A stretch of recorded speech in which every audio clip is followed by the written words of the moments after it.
Update requirements po tayo sa lahat po ng mga pauwi ng Pilipinas, OFW ka man or hindi.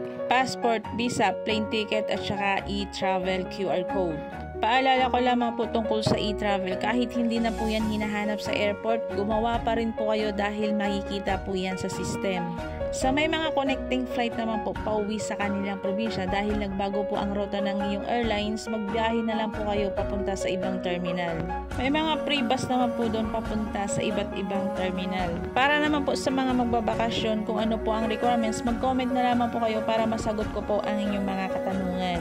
Paalala ko rin po sa mga kasambahay, yung final exit na sa kanilang mga amo, yung uuwi na po sa Pilipinas, kunin nyo po ang copy ng inyong mga final exit visa. May mga ibang agency po kasi na hinahanap po ang copy ng final exit visa. One of requirements po sa ibang agency. Sa mga walang pamasahe naman na pauwi sa kanilang mga probinsya, lalong-lalo na po yung mga OFW distress, dumaan po kayo sa OWA Help Desk. Sabihin nyo lamang po ang inyong sitwasyon at sagutin nyo po ang kanilang mga katanungan.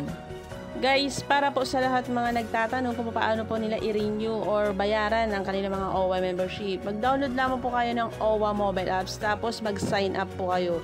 Pwede nyo pong bayaran ang inyong mga OWA membership through to GCash. Pagkatapos nyo pong mag-sign up, makikita nyo po dyan ang status ng inyong OWA membership. May nakalagay po dyan na inactive or active.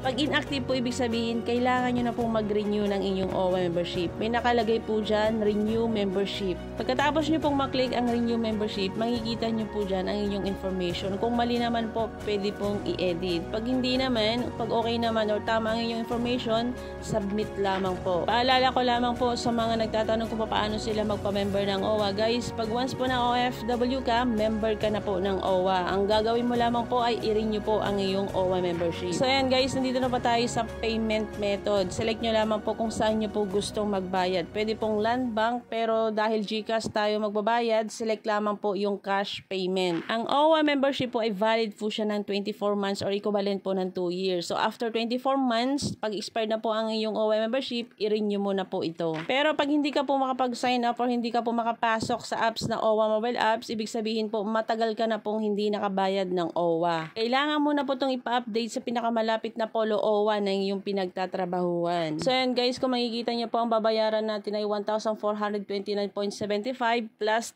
30 pesos na transaction fee. Bukod po sa GCash, pwede rin po kayo magbayad sa Paymaya, Shopee, GrabPay o kaya sa Palawan. So hindi na po kayo mahihirapan na magbayad ng inyong OWA membership. Pagka-click po ng GCash, directly po mapupunta yan sa GCash account nyo. Hihingiin po yung number na nakaregister po sa inyong GCash. Kung wala naman po kayong GCash account or wala kayong oras na magbayad ng inyong mga OWA membership, pwede pong utusan ang inyong mga pamilya.